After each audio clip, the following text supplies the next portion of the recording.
الحمد لله. الفنان المقتدر حمزة الفيلالي، وأخيرا هو خارج قضبان.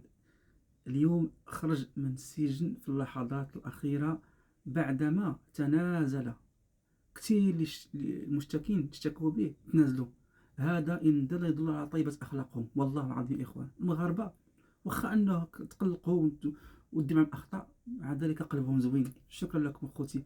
كذلك إخواني، عرمت فنانين وعرمت الناس خارج الفن أنهم تضامنوا معاه ووقفوا معاه وقفة رجل واحد.